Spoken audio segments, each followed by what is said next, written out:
But here's what DHS sources tell us.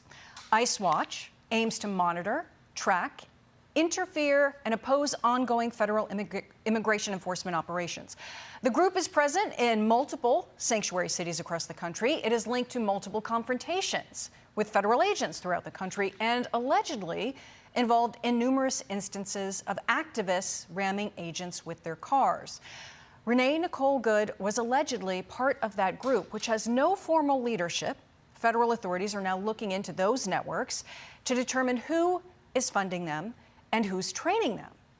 Joining me now to talk about this is Jeffrey Halstead, Genesis spokesman and a former Fort Worth, Texas, chief of police. Thank you so much for being with us this morning. Greatly appreciate it. You're welcome. Good morning. Good morning to you. This is a really tough topic for people across the nation that are looking at the videos and coming out of this with very different perspectives, and politicians coming out with very different perspectives. But when it comes to these organizations like ICE Watch, which exist in many different forms across the country, ICE Watch itself across the country, but other similar organizations as well that operate in similar ways but under different names.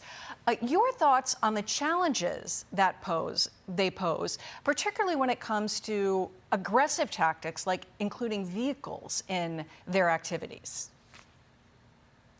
Well, I've had a lot of experience trying to work with these groups. If you remember, in the early 1990s, community-based policing was all across America, and it was very successful, very productive. And as a field force commander, I would actually meet with protest groups, Cop Watch and other affiliated groups, and work on their legal capacity to work with us, march, protest, and do it peacefully.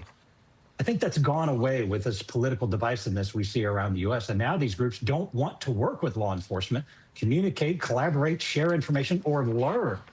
As chief, it was very, very important that I would get activists into the academy and show them how we train on use of force. They became better informed activists, and they really became partners with us so that they could protest peacefully, we could do our job safely, and we had relationships that worked.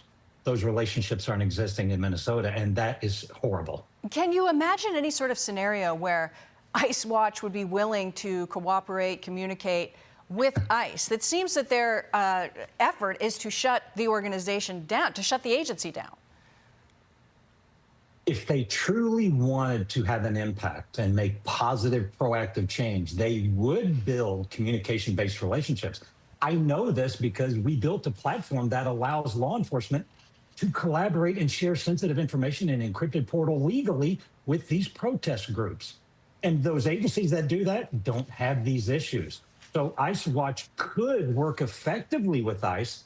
We have a very steep hill to climb to start making this relationship work, but there's avenues for them to do this successfully and start making proactive change that keeps their members safe. You know, one more question. There are a lot of people that might want to be part of an organization like ICE Watch, but they're part of a different organization, an organization that perhaps has a different name for what they call the people that are tracking ICE out on the streets. And ICE Watch was using terms like legal observer. I've heard verifiers used before. Some organizations say, you know, we go, we take pictures, we stand back at least 7 feet, we let the agents know that we're there. But what about the training of people that are really going into dangerous situations where you don't know who's being arrested, you don't know where the situation will go, and you're standing 7 feet away, 10 feet away, shouting things at officers? Your thoughts on any sort of training that might be happening with these organizations? You know, you bring up an excellent point. I've talked about this for over a decade now, because anytime there's a high-profile use of force incident or a deadly force encounter, the immediate reaction is we want all of the training from that law enforcement entity.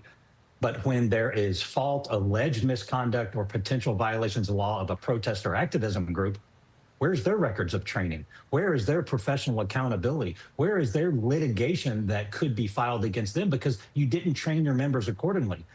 They can work with their local police departments and learn about how we train and prepare and become partners in this effort. We want them to have peaceful protests. We want to work with them. We just want them to work with us so we can help them train and learn more effectively on how we mobilize and how we handle these potentially violent incidents. And then it's become a much safer incident, and there's teamwork involved. And that sounds like something that could potentially save lives. We greatly appreciate your insight this morning.